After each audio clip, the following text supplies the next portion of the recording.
on va étudier dans ce TP la charge d'un condensateur.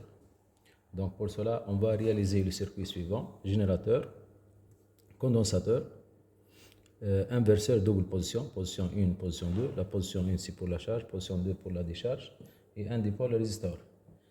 Donc un condensateur 470 microfarads, un résisteur de résistance R égale à 200 ohms, boîte de 100, et un oscilloscope numérique. Le générateur, on a pris E égale à 6 volts. L'oscilloscope numérique, donc on va visualiser la tension UC aux bornes du condensateur sur la voie CH2 et la tension aux bornes du générateur sur la voie CH1. Donc on va régler la voie CH1, donc couplage DC, limite off, volt par division bien, sonde une fois, inverser, non on ne va pas inverser.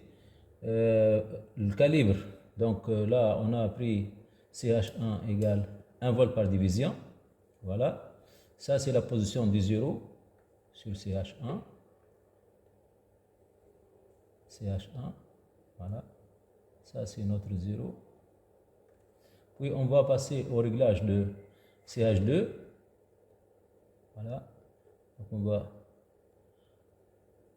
régler CH2, donc 2 volts, 1 volt par division, l'origine, voilà, donc couplage DC limite off, volt par division bien, sonde une fois, inversé, non. Donc voilà les deux voies, CH1, CH2, run stop, c'est-à-dire on va déclencher l'enregistrement via le circuit, puis on va passer au réglage de trigger. Réglage de trigger, faites attention. Donc on va déclencher l'enregistrement sur la source CH2, attention aux bornes du condensateur.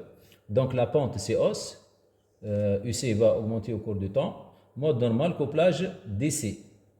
Et le type c'est crête. Puis on va régler le niveau de déclenchement, la tension de déclenchement, level. Donc là on va prendre 120 millisecondes comme tension de déclenchement. Voilà. Donc maintenant, on va passer à l'enregistrement. Donc, on va placer sur la position 1. Voilà. Donc, vous voyez très bien que la tension UC augmente au cours du temps. Et ça, c'est la tension aux bornes du générateur.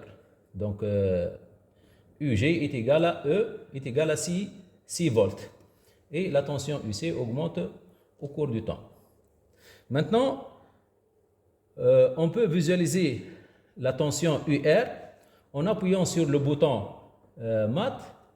Donc, le bouton mat, il faut régler tout d'abord le 0 du bouton mat. Donc, ça, c'est le 0. Donc, même 0 pour les mêmes tensions. Voilà. Le calibre. Donc, même chose. On va prendre 1 volt par division, voilà, réglage 0, voilà. Oui, on sait que d'après la loi d'Emaille, on a UC plus UR égale à E, donc UR est égal à E moins UC. Donc E moins UC, donc l'opérateur va choisir comme opérateur moins, et voilà, ce que vous voyez en rouge, c'est la tension UR aux bornes du pôle résisteur. Donc AT est égal à 0, UR est égal à E. Puis la tension aux bornes du résisteur diminue au cours du temps. Rendez-vous à E sur 2. E sur 2, là, vous avez E égale à 6, donc E sur 2 égale à 3 volts. Voilà pour la visualisation de la tension UR en choisissant le bouton mat.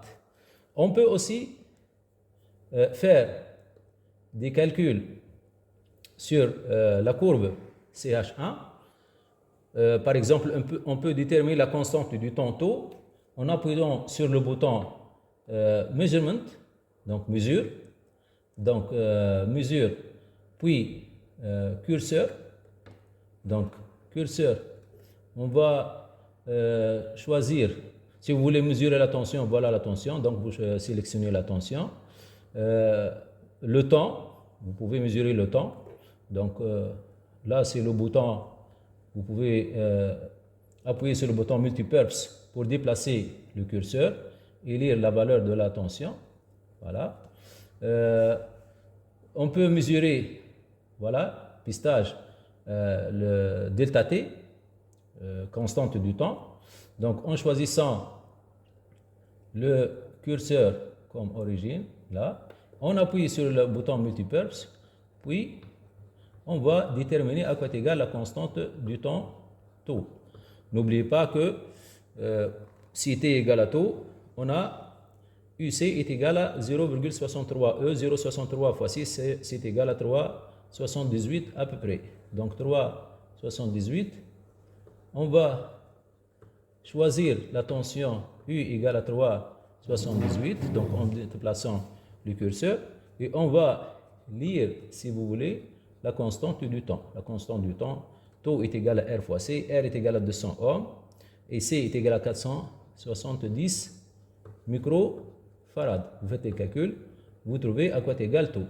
Donc là, on est en train de choisir delta V égale 3,78, là, 3,78, voilà, bon, à peu près 3,76, donc là, et on lit delta T est égal à 86 millisecondes, ça c'est la constante du temps tau.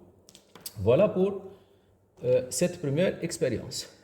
Maintenant, si on veut visualiser, si vous voulez, la tension UC pendant la décharge, donc on va sortir, si vous voulez, fermer, là, donc fermer.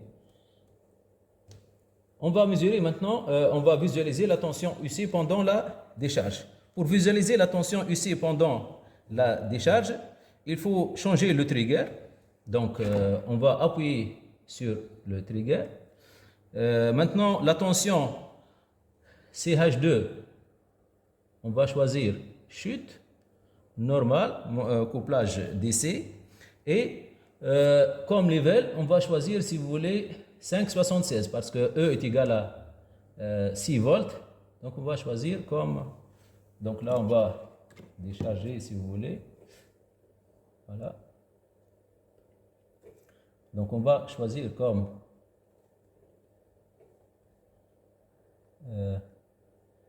tension de déclenchement 5,76 volts à peu près. Voilà. Voilà, 5,76 volts. Et on va charger de nouveau le condensateur. Puis on va le décharger. Donc là, il faut libérer le bouton Run Stop. Donc charger et décharger. Et voilà la tension UC au borne du condensateur lors de la décharge.